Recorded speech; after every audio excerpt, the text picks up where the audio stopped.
Good afternoon, everybody. I think we're sort of coming in. We've got 126 people out there.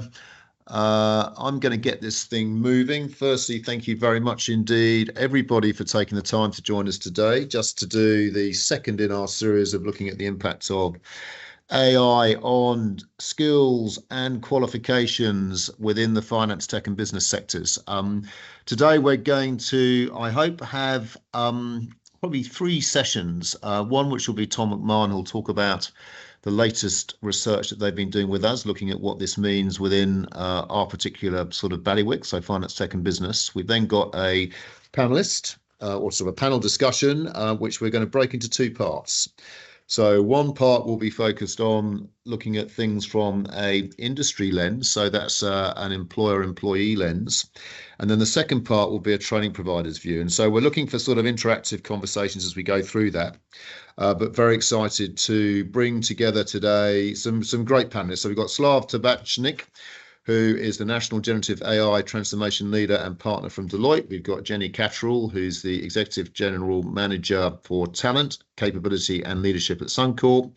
Michael Moore, CEO Wink, which is a marketing agency, absolutely in the firing line when it comes to AI, or the opportunity line, I should probably say. And then from the training sector, we've got Professor Yvonne Breyer, who's the Deputy Dean of Education and Employability at Macquarie University, and Sally Ann Browner, who's the Senior Manager for Operations Digital at the Institute of Applied Technology. So great panelists. We'll run a couple of conversations, then we'll come back, look at what we're going to do forwards, look ahead to see what we're going to do next, and then sort of move on from there.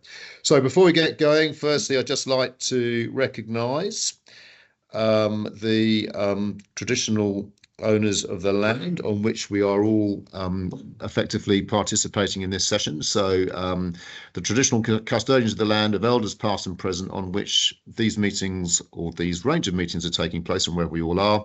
I'd like to acknowledge the people who are the traditional custodians of this land. I'd also like to pay respects to the elders past and present who are participating in this particular forum. And extend, my personal respect and our respect to other Aboriginal people who are present.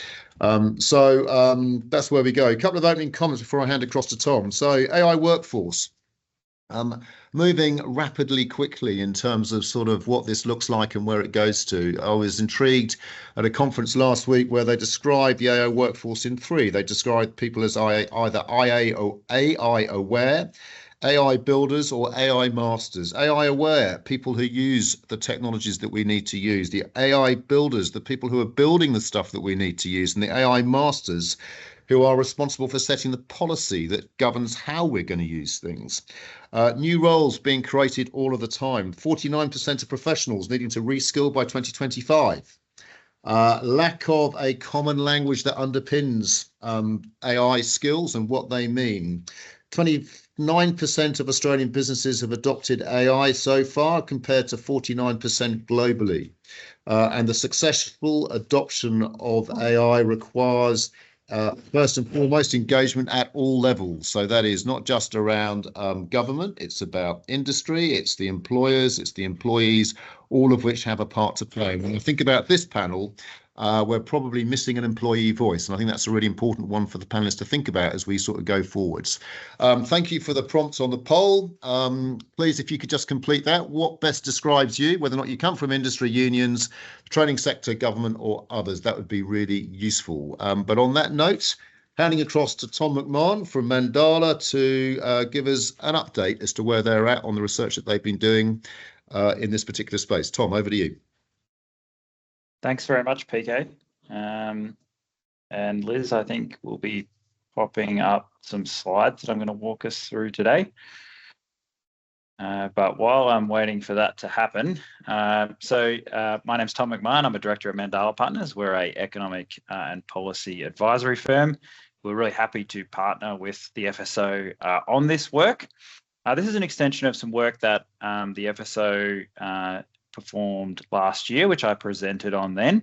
So what I'm going to do today is give you a quick refresher on the work that we did with the FSO late last year, as well as talking about integrating AI exposure which is one key metric of change in terms of how occupations and by extension qualifications are going to be exposed to the change that occurs from AI, as well as other factors which are really important in terms of thinking about where to concentrate efforts in terms of looking at training products and delivering training products and ultimately skilling Australians for the workforce. So if you could jump to the next slide for me, please, Liz. This is just an executive summary of all the work that we did last year. So what I'm going to do is just quickly go through what we did in that work and what the implications of that work were. So what we did was examine at the occupational level what the implications of AI are for the Australian workforce and by extension the training system. So we did that by looking at the underlying abilities that are required to perform tasks, and then using estimates of what the change of generative AI will be on those underlying abilities, we're able to translate it to occupations and the training system more broadly. And so what we show here is the kind of key takeaways of that research. So occupations with higher degrees of cognitive and rather than physical skills will have stronger impact from generative AI. And what that means by extension is that university level qualifications will be those that are impacted the most the first. But that being said, there are significant impacts across the vet system, and we find that higher level qualifications are more likely to be disrupted. So what you see in the chart there is the impact at a skill level, and what we see there is that skill level 1 and 2 occupations, which are those that have university qualifications, are more likely to be impacted by generative AI, whereas those occupations that have a greater degree of physical work involved in the performance of those occupations will have less exposure. Those occupations have in the past been more exposed to sort of traditional automation effects, whereas generative AI, it tends to focus more on those higher cognitive and communication skills, which have traditionally been what makes up higher skill level occupations rather in the Australian workforce. Within the FSO's training packages specifically, first of all, we find that the FTB, so the finance, tech and business training packages, are the most impacted throughout the entire vet system. And that we find within the training packages that the FSO is responsible for, that financial services and business services are the highest impacted, and then ICT is the next most impacted, which reflects the fact that in ICT, there continue to be roles that require more of a physical effort, going out to a data center, plugging in a server rack, for example, compared with occupations like software developing and programming that are traditionally performed in front of a computer and can to significant degrees be changed by AI. So that's the work that we've done previously, which I've walked you through in the past, but happy to catch people up on that quickly. So if we can jump through to the next slide, please, Liz. So what we've done in this extension of the work that we've performed with the FSO is think about how to integrate that AI exposure with broader qualification importance variables. So what we did to achieve that was to look at the AI exposure index that we developed with the FSO for all of the qualifications built on that work by Felton et al. That I just walked through, and then combining it with estimates of qualification importance. Now, importance is a pretty loaded term here. What do we mean by that? We just mean areas where there is significant occupational either shortages or forecast demand, or that are a priority for government. Now, obviously, this could be complemented with other measures of importance. However, we took those to develop an initial estimate of where effort should be focused in terms of looking at training packages that should be updated potentially, or where the teaching materials should be re-examined to consider how the impact of generative AI would flow through to those qualifications. And the idea behind this, the intuition behind it, is if you have an occupation that has a large number of people in it, or that is in shortage or has a high degree of forecast demand, and it has a significant exposure to generative AI, then it's that is a sensible area to focus effort in terms of investigating those qualifications to look at possible changes to account for this new and rapidly changing technology. Next slide, please.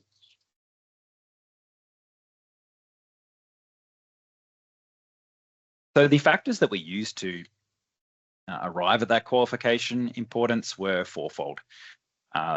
We took the number of enrolments in the qualifications as a measure of how often these training products are used by industry. We also looked at the size of occupations, so using the census. And then we integrated for both demand and an assessment of government priority. We used the JSA skills priority list. What we wanted to do there was not reinvent the wheel. Obviously, a significant amount of effort goes into developing those skills priority lists. So what we did was take those as measures of the kind of urgency and relative importance of those training products in terms of being reviewed. Next slide, please. And so that allowed us to place each qualification into one of four buckets. The top priority level or critical priority that we allocated are those that are both in the top 30% of AI exposure and in the top 30% of occupational level of importance. The next highest priority was those that are in the top 30% of AI exposure, but not in that top 30% of importance. Now, remember that the purpose of this is to look at where AI is impacting training products. And so what we determined there was that those occupations that have a high AI exposure score, their qualifications should be reviewed as a priority. Then the medium and lower priority effectively are those with lower degrees of AI exposure and relative occupational importance. Next slide, please, Liz. So that allowed us to take all of the FSO's qualifications and allocate them to each of these segments of the prioritization matrix. And you can see that using those cutoffs that I outlined on the last slide, that there are four qualifications that have critical priority, 27 that have high priority, 23 that have medium priority, and then 35 are in the lower priority area. And just to sort of give you a flavor of what those occupations are, the critical level priority occupations include two relating to marketing and comms, so the Diploma of Marketing and the Advanced Diploma of Marketing and Communication, the Diploma of Conveyancing, and the Diploma of Insurance Broking. And what we can see is that those are all occupations that have significant amounts of employment and are growing, but also have higher degrees of AI exposure. And that sort of accords quite well with the previous results of our research, which showed that both finance and business are the most affected of the qualifications. And effectively, what that allows the FSO to do, but also others to do, is to then think about how should we look at these qualifications and review them in terms of priority updates, or thinking about what impacts there will be in the classroom from this degree of exposure. If I can just go to the next slide, Liz, just to confirm that I don't have anything. Yep, that's all. So you'll be able to download the full methodology from the FSO's website, but I look forward to listening into the discussion and seeing how the panelists have reacted to this work that we've performed. Back to you, PK. Brilliant. Thanks, Tom. Lots and lots of stuff in there. I am conscious there was one question that was asked, which just asked us to be clear about what we mean by generative AI. I just might ask you just to go to that one, Tom, so that they're all talking about the same things. You just want to sort of remind the team just on that one, please. Yeah, sure. So AI is a large kind of group of different technologies, but what we mean by generative AI is artificial intelligence systems that take in large amounts of data and using information from the user, often that's in the form of a prompt, they generate new content. So a lot of examples that we've seen relate to generating new text content or in generating images. And sort of a few of the examples there are tools like ChatGPT, which takes basically every text that's ever been generated on the internet as its training data, and then using user prompts can generate new text content. But that can be also used to write software code or also to use to generate images and also even video as well. Now, it's a rapidly sort of emerging and changing area of technology. We've seen Apple come out with a lot of announcements today about the things it's doing using generative AI, but this is kind of the latest in technologies that have been developed to provide computers with artificial intelligence.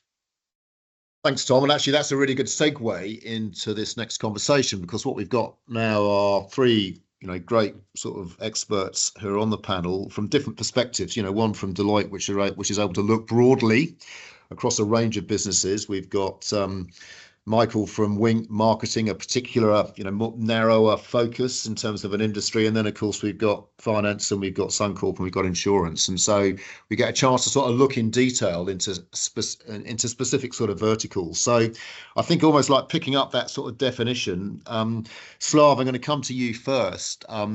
What are you seeing in terms of how this type of technology is being used and the impact it's having on jobs, the skills required for jobs across the players and the customers that you support? Sure. Thanks, BK. Just to confirm, you can hear me and see me okay? Brilliant. From meeting room, yep. So by way of introduction, I've got over 20 years of applied experience. I come as a practitioner. So I grew up cutting code, building AI models. So at this stage, we weren't using words like AI, we were using words like predictive, but the nature of that is the same. And I'm a self-professed techno-optimist who's aware of risks and how they need to be managed. So from a perspective of what we're seeing is a massive opportunity. I think the report that you've published, firstly, congratulations to the author. I think it's a great piece of research.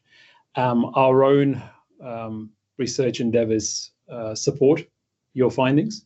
We find that ICT, FSI, education are some of the most impacted sectors. We also would add professional services to it, because generative AI democratizes access to knowledge and cuts across domain. That's probably the latest part within that.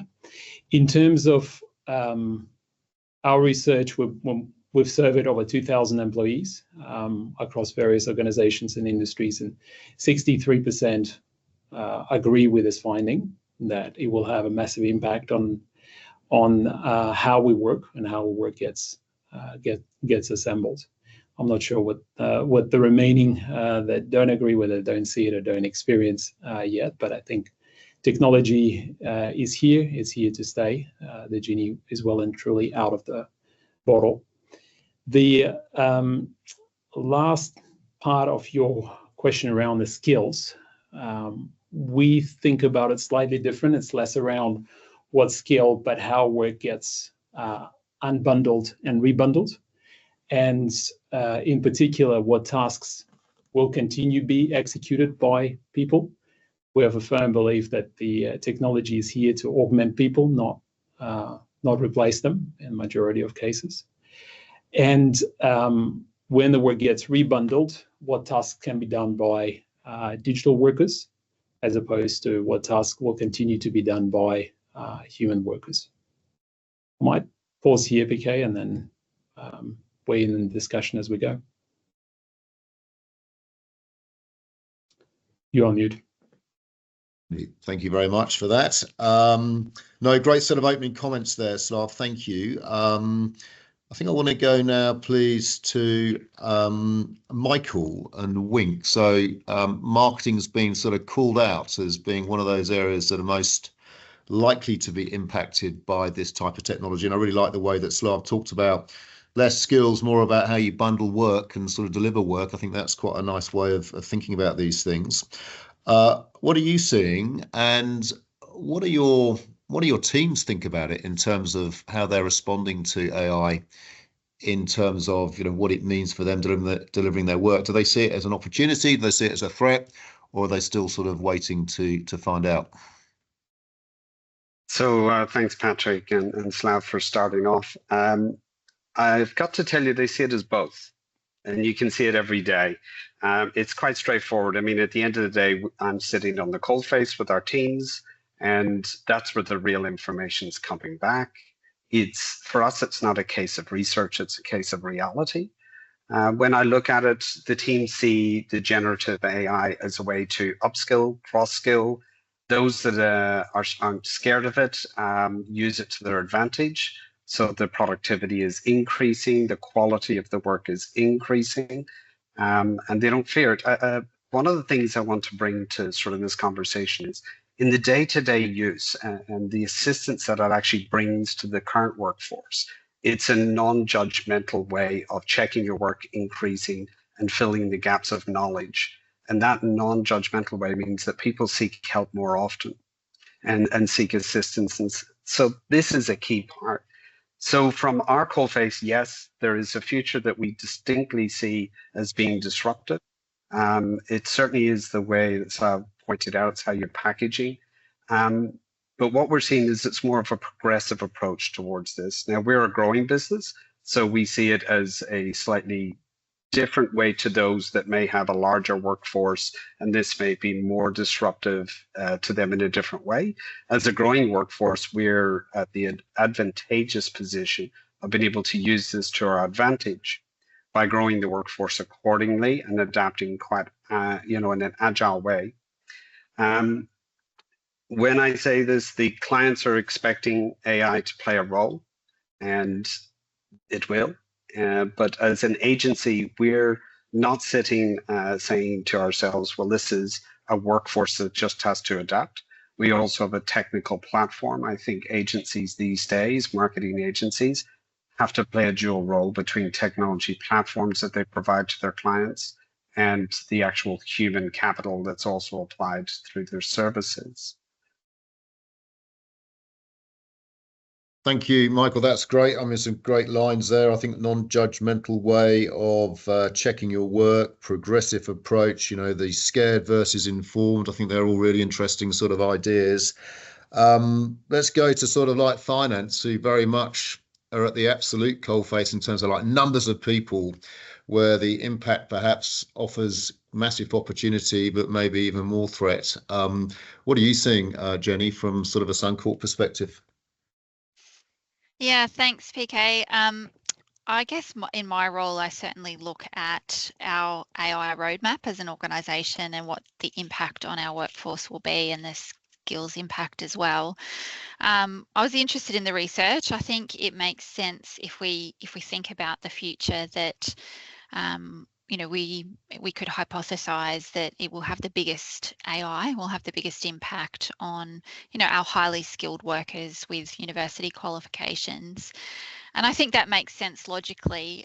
Certainly, in our organisation and others that I see, whilst that might be where we end up, I feel like at the moment there's certainly a lot of interest in AI in more of our customer service and frontline roles, where we see a high proportion of more transactional workers who have lower level qualifications in terms of their education. So I guess my observation would be that that might be where we end up, in those sort of more qualified roles and where it has the biggest impact. But at the moment I'm seeing a lot of appetite and interest in more of our transactional workforce, and I think that's because business is really driven by business benefits, and those transactional roles are highly measured. There's often scale in those roles. They often have a lot of good foundations for AI, like data and documented processes. And culturally, it's probably an area where we're used to looking for efficiency because of things like outsourcing in the past. automation and that sort of thing. So I think that's just an interesting thing to think about, the timing and how it might impact and who it might impact when. In terms of what I'm seeing in organisations, definitely the importance of the change in communications approach and investing in our people to really bring them on that journey. There's obviously a lot of media attention around AI that creates certain perceptions, and in our organisation, by I think working very closely with people and educating and breaking down some of those myths, we've been able to build a bit more engagement, which is certainly helpful, but really focused on things like reskilling and upskilling in this space to make it successful in the long term. Thanks, Jenny. I'll just dive a little bit sort of more deeply into that. So, this business of sort of change management, sort of bringing people on the journey with you so that you're not sort of automatically ostracizing them. Have you do you think you're winning that particular challenge, or is it sort of you're still learning about how best to do that? I think we've definitely made some inroads. I would say in this particular case, we've been very overt in how we've communicated with people and quite transparent in a way that's probably a little bit different to other technological advancements or other changes. And I think that has worked very well. In terms of, helping to build engagement, helping to build interest, and helping people see the possibilities and breaking down some of those myths and just the fear that AI is coming to take my job. Right, thanks. And any add-ons to that, Slav, just from the broader view that you have? Yeah, look, absolutely. I mean, an applied example, the disruption that I'm seeing on my own skill. I grew up cutting code. Now software can run circles around most data scientist developers and produce that code in a fraction of time. I don't think it means we don't need developers and we don't need data scientists. It just democratizes access to knowledge and makes the people that we have a lot more productive. It's not to say that there won't be jobs like, if we look at examples in the past, whaling industry used to be very large in the mid 19th century, and then oil was discovered, and overnight that industry, or over a period of time, that industry disappeared because one technology was substituted with another technology. So I think, as Jenny and Michael have pointed out, there is a clear space that needs to be filled by education and giving people ability to learn and upskill themselves. But I think overall the opportunities outweigh the drawbacks. And yeah, as I mentioned earlier, the genie's out of the bottle. There is no willing it back in. It's how do we make the most out of the technology and move forward as a species, I would say. This is a global opportunity, not just Australia. Brilliant. Okay, thank you for that. I'm now going to hand across. We've got a bit more time before we move on to the sort of the second set of conversation, which will be around the sort of the training response to it, just listening to this as context. So I'm just going to cut across to Tim, who works on our team, leading our sort of our strategy and policy area. He's been closely tracking the questions, so I'm going to allow him to get stuck in and ask a few more. Tim. Thanks, PK. We've had a few questions sent through during the webinar and before. Might put this first one to Michael. What training and support have you provided to employees? You mentioned that you're a growing workforce, so they've been able to adapt, but have you given any specific sort of training and support to employees? And the second part to that question is, what are the gaps that you've identified in what training is available out there, if any?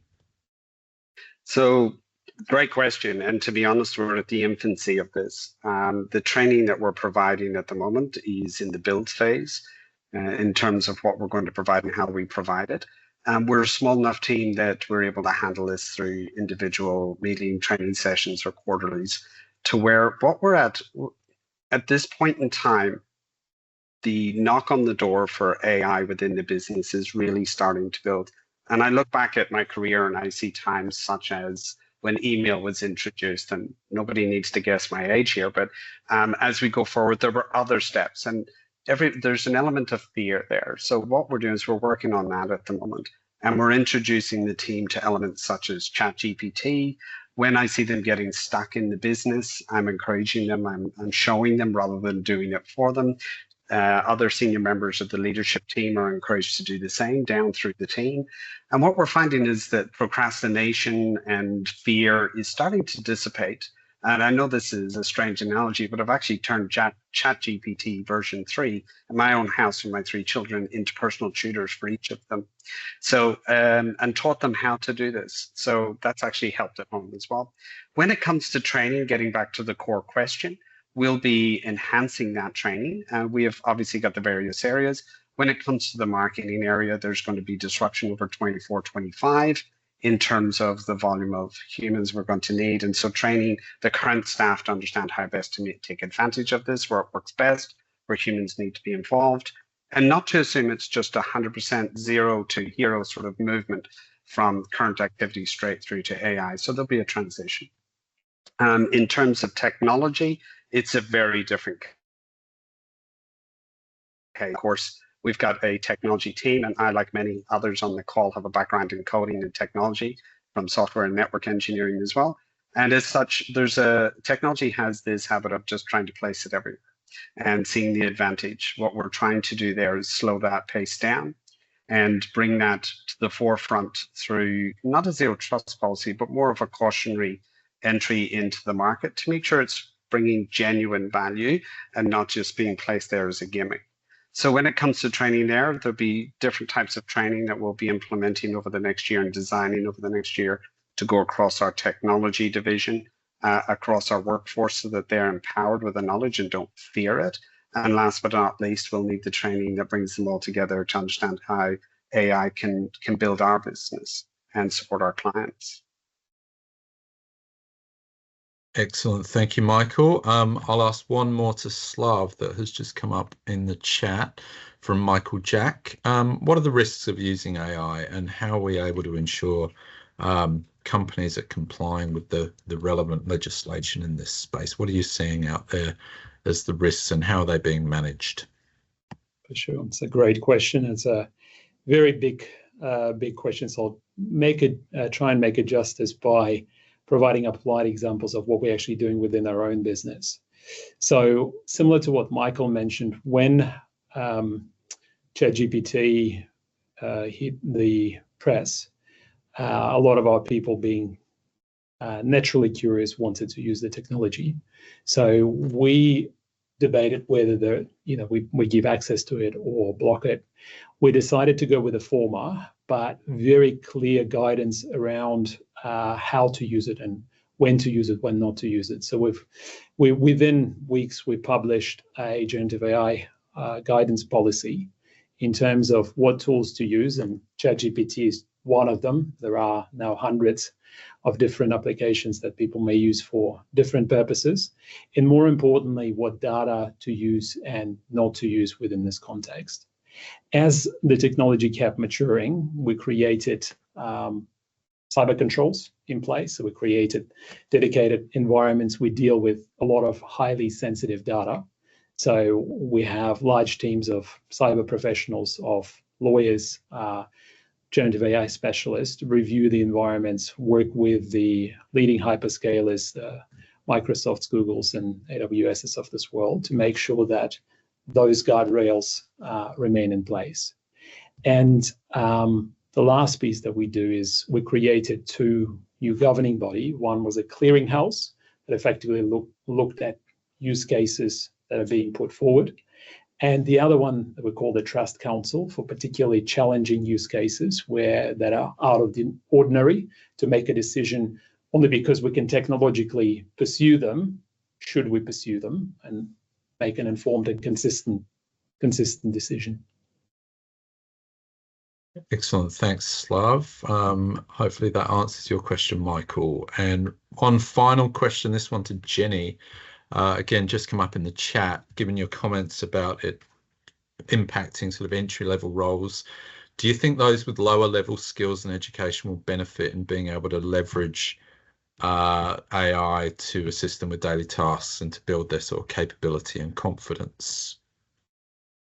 Yeah, look, we're definitely seeing some initial use cases where that is certainly the case. So we see workers who are completing sometimes very repetitive tasks that get in the way of doing the part of the job that they love the most, which is serving our customers.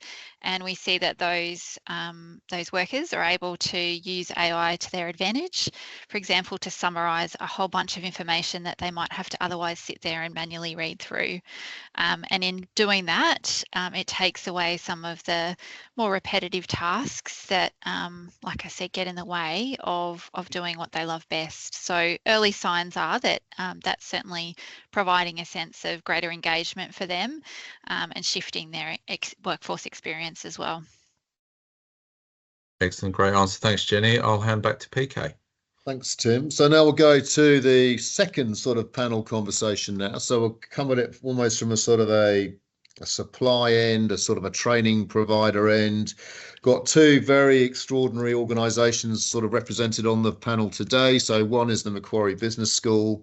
The other is the Institute of Applied Technology at sort of TAFE New South Wales, but a much broader sort of partnership than that. So really interested to sort of get your perspectives on sort of what you've heard, but also what's the response do you think that we need to be putting in place from a training perspective here? And like, there's a whole bunch of stuff that's been unpacked. It's about basic skills for everybody, as well as the more specialist piece.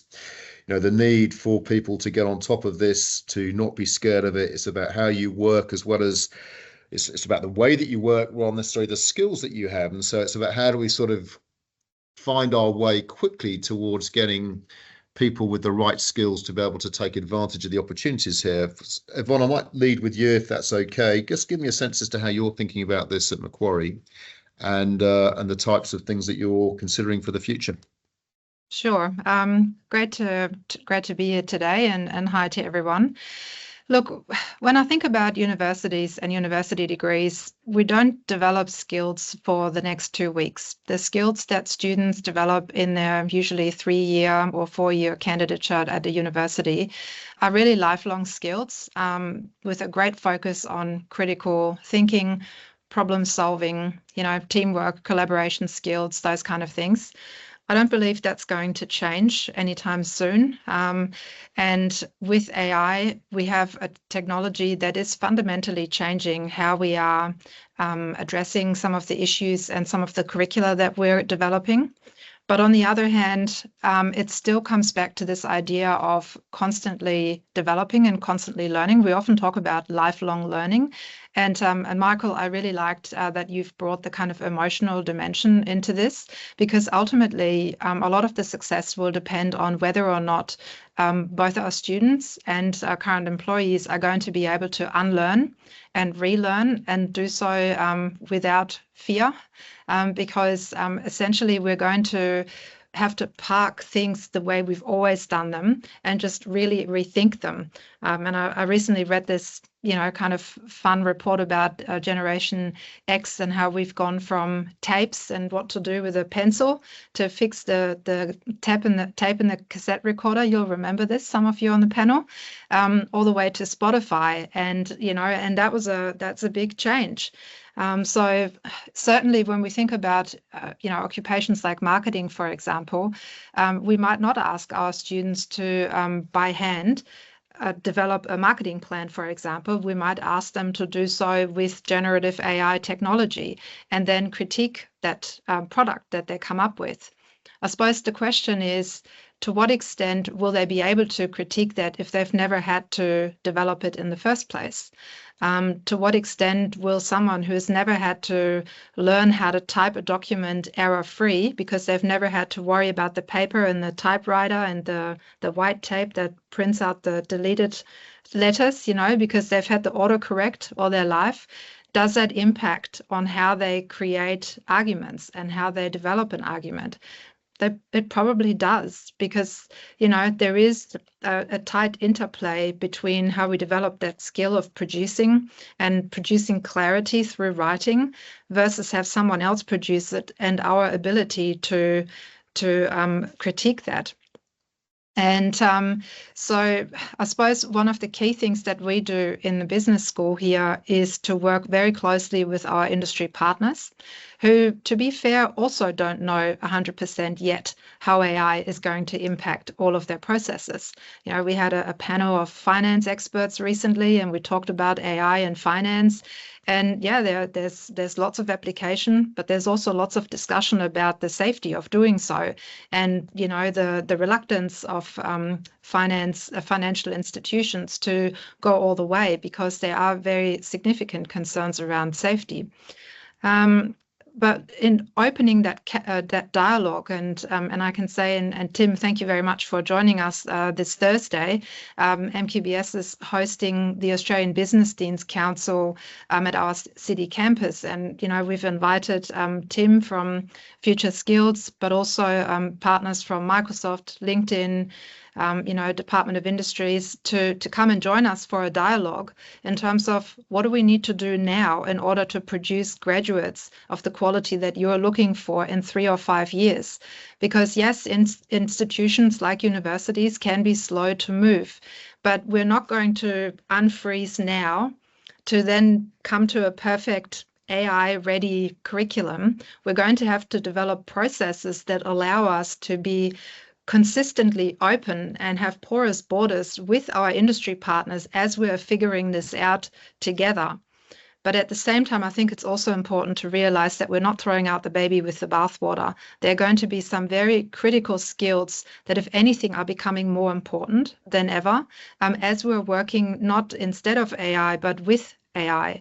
And I think, Tom, at some point in your report, you highlight that when you talk about the areas that are most affected by AI, you're not necessarily saying that these are areas where the person is going to be replaced by AI. So it's really more that you're potentially going to be replaced by someone who has learned how to work with AI versus you not having learned how to work with and alongside AI. Thanks, Yvonne. That was excellent. Like lots of really rich stuff in there, I think, and I like the way that you captured and described sort of universities and sort of where they fit and how they think, which is a very neat segue across to Sally to sort of talk about, I think, not just about the work you're doing in IATD, but also to talk about the role of VET in this space and its obligations and responsibilities when we talked about, skills versus lifelong learning versus knowledge and all those sorts of things. I mean, there's lots in there. So, Sally, over to you. Good luck. Gosh, yes, I'll try and cover off all of those points. And shout out to Yvonne for talking about typewriters and bringing all of those Gen X things back to the front of my mind. But yeah, I think I really appreciated the way that we've talked about the optimistic view where AI is potentially augmenting rather than replacing people, which I thought was fantastic. And I thought Yvonne's point about the fact that I don't think university and longer term learning is going anywhere. I don't think vocational education and longer term learning is going anywhere. I think what we're doing at the Institute of Applied Technology, though, as well, is, and Yvonne referred to it as well, collaboration is key. We're not going to solve this challenge working in isolation. We have to do it in collaboration with industry, and also I think across the different educational sectors, which is obviously what we're trying to do, is to bridge that divide a little bit between vocational and higher education. So we are working with Macquarie Uni and UTS and Microsoft and a range of other industry partners. And again, the idea of being that lifelong learning hub where you can come and tap in. So yes, you've gone and done your longer term learning and building all of those initial schemas in particular skill sets. And Slavs mentioned it, Michael mentioned it. You've got all those prior skills. They're not redundant. You can layer on top of them now with your Gen AI. So I think that's what the IAT represents, is that opportunity for people to come in and pick up those skills quickly and efficiently. But that goes to without needing necessarily to go back all the time and do a full degree or a full qualification at TAFE. But that sort of brings us back to that idea of the agile pace of curriculum development. And I think it's something that I have pointed out a lot before. How do you keep the education sector needs to get that additional degree of agility and keeping up with what industry needs. And I think there's work going on where ideally we are trying to connect across different jurisdictions, across different states. And if we can start to have jointly owned IP across different markets where we're all collaborating and we are all actually adding to, that collective knowledge bank, then we will all benefit from that. So I think there are definitely moves happening, particularly across the vocational sector, to try and drive those greater collaborations. I would also do, there's things happening that are really interesting where you say open sourcing happening, like a shout out to sort of Danny Liu at the University of Sydney, who's doing amazing things, sharing his access to his Cogniti model for a whole range of educational institutions across vocational and higher ed to benefit from. And that's kind of that idea of knowledge sharing that I think is really exciting. I think on the flip side, I would flip it slightly. I look at sometimes industry is saying education needs to get better at delivering us the graduates that are work ready. I also think there's another responsibility. Industry kind of needs to get better at communicating what it genuinely wants. And sometimes I think that doesn't necessarily come out as much as we'd like, even though we have all of these panels and we ask all of these questions and we sit down and we do all of these sort of qualitative research studies. Industry often is very governed by that 12-month budget cycle, and how do we get past that to a medium long-term view of training and trying to get ahead of those redundancy cycles and genuinely get those reskilling, upskilling opportunities connected in with our vocational or higher education institutions so that we can do that at scale. And I don't think that's necessarily happening that well at the moment. I think it's happening in pockets, but I think it could be massively improved by just tweaking a few of the things that are going on. And I think, as Yvonne said, it's that lifelong learning. It's trying to get people conditioned to realise that it's not just set and forget anymore. You don't just do your one qualification and you're done. You are going to have to keep upskilling and reskilling your whole life. And I don't know, somebody that's quickly approaching 50 who's always loved to learn, there is a little bit, I think, in this market where you start to tap out and get a little bit tired and you're like, oh my goodness, it starts to get a bit overwhelming. How do we get industry helping to support people like that to continue on those lifelong journeys? Brilliant. Thanks, Sally. I'm just going to pick up one theme though. I want to chuck it straight back at the industry reps, and industry needs to get more involved. Be clear about what it is you need. Jenny, what do you reckon to that? Yeah, I think that's a fair comment. I think most organisations aim to plan their workforce for the future and aim to build that capability around strategic workforce planning. But to your point, it is somewhat, focused often. That maturity takes some time to build. So I think, to your point, we do need to be able to explain, into the longer term what we need so that you can build it. But I think, many organisations struggle to build that maturity around strategic workforce planning. In Suncorp, it's something we've been doing for many years, and we continue to look at how we can do it better and how to build that real focus on the long term, not just the immediate short term. Tim. Excellent, thanks. So I have a question from Richard Barrett in the chat, and I'll put this one to you, Yvonne. I'll paraphrase it a little bit. How are you ensuring that your lecturers are keeping up to speed with the changes in teaching AI workflows, particularly in non-tech courses?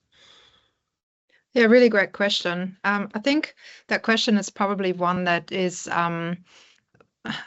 applicable across several areas, not just AI, but I can certainly see that with AI, this is a really important one. So as I said before, we have really strong connections with industry partners, and not only through having industry very heavily represented in our classrooms, which is important for our learners, but at the same time is also important for our lecturers. But we also have programs whereby our staff can actually connect through both research projects and T&L projects, whether it's living case studies, etc., with the staff, with the industry partners, in order to make sure that they kind of are aware of what's happening in that particular segment.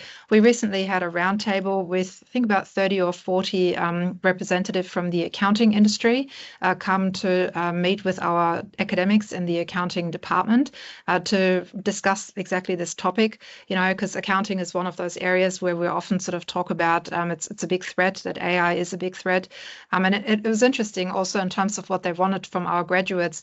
They really say to us all the things that we already know in terms of graduate outcomes. Make sure that your students show up for work. Make sure that they are reliable, resilient, they can think on their feet, they can do critical reflection, they have some idea of professional practice, they can collaborate in teams, and they know how to develop themselves. We'll do the rest. That's basically the kind of key message that we get from them. And I think the important thing in terms of educators is that it's important to remember who's learning in the classroom.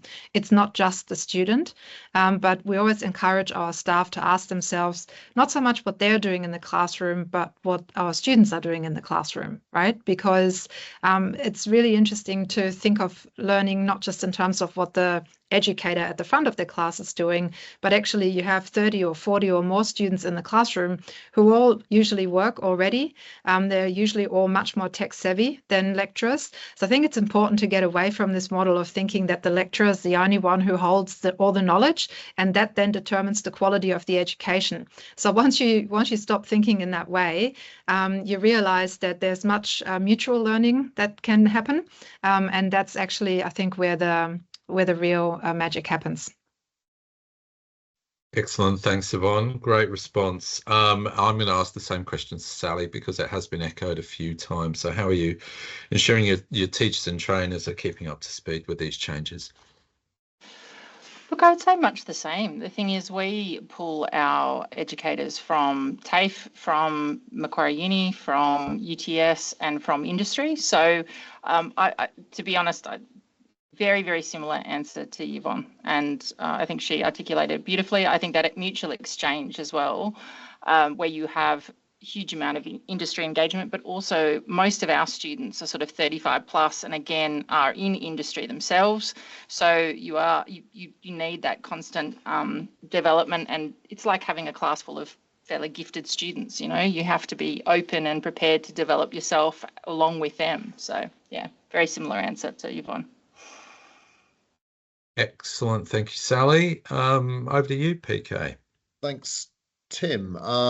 So we're going to put up a poll in just a minute. So if you could just complete that. I'm about to hand it back to Tom just to get his reflections. I'm conscious of the fact that we're at 264. We were at a peak of 282, so that's not bad. So let's see if we can sort of keep 264 to the end. Over to you, Tom, to inspire us with your thoughts on what you've heard.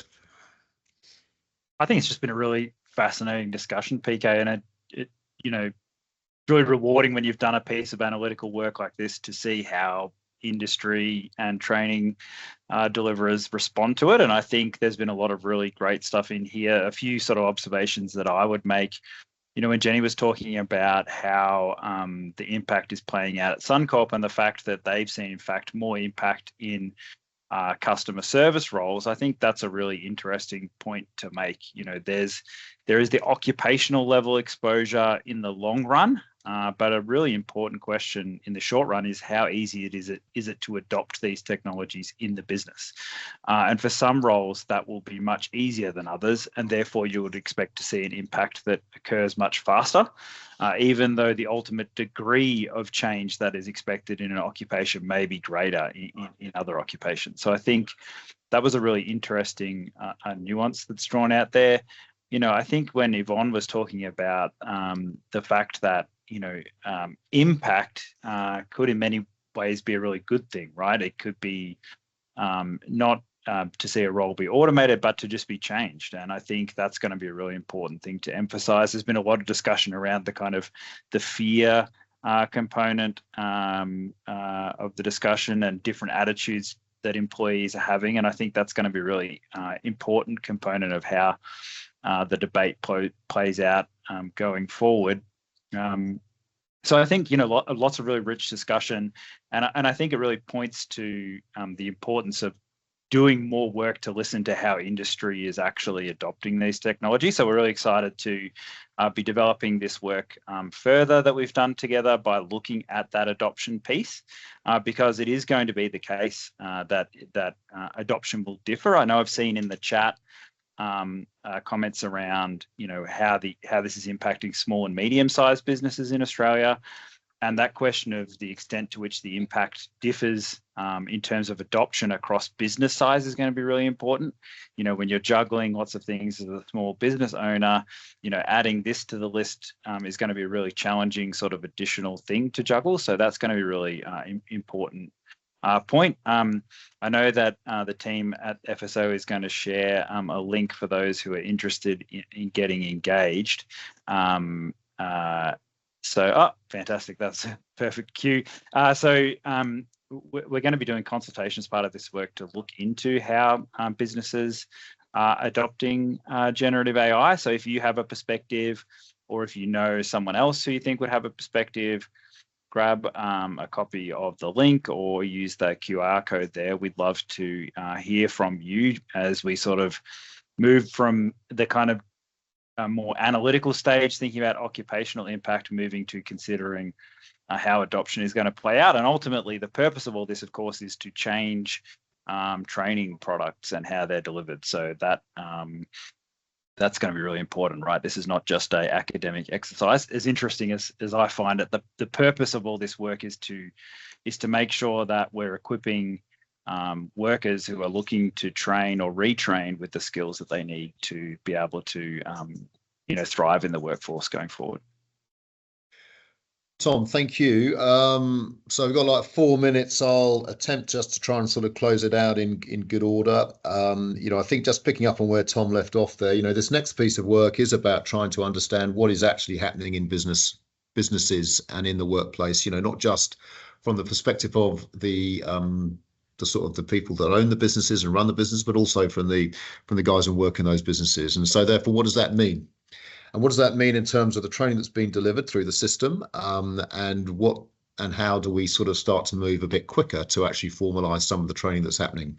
At the moment, there's like lots and lots of stuff going on, lots of different places, different approaches. You know, at some point in time, we have to codify and bring this stuff in. So we're clear about sort of what it means to ensure that we are generating people through the system that have got the skills that are needed. And I am mindful of a piece of research that I saw a couple of days ago, which is that 66% of business in America would much rather employ somebody who has got AI skills rather than somebody who's got a general qualification.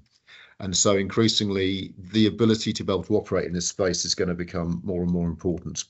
Any FSO webinar to me always feels like Forrest Gump and a box of chocolates. You sort of never quite know what you're going to get out of it. But for me, if I just reflect back on sort of some of the stuff, I think the language that we talked about there, you know, the emotional side of this is super important. And making sure that we are taking people at whatever level, in whatever role, on the journey. If we don't do that, then we're going to come up against real challenges as we start to try and do this thing at scale. The idea of thinking less about skills and more about bundling ways of working, I think is helpful. Again, it helps to sort of make this thing a little bit less less intrusive in terms of some of the changes that go there. I thought that was a really interesting sort of line of logic. The ever-present importance of the critical skills, the long-term, lifelong skills that people have got to have to enable them to navigate their way through that. We've heard it many times before. Never has it become more important to make sure we're investing in those particular bits. Developing processes to figure this out together. We don't have to get to the right outcome immediately, but we need to get on the journey.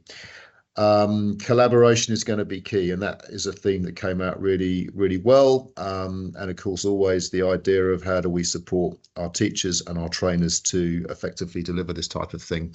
So it's now 1:58. Thank you very much indeed, the 243 people that stayed right to the end. Thank you to our panelists. That was excellent. Thank you. I wasn't quite sure how you're going to squeeze you all in within the hour, but I felt that was great, and we all got some really rich insights there. So thank you all for taking your time to do that. And of course, thank you to the FSO team who took the time to help pull this together. So once again, thank you all. Have a great afternoon. See you soon. Thanks, BK. Thanks, everyone. Bye. Thank you, everybody. Thank you. Bye-bye.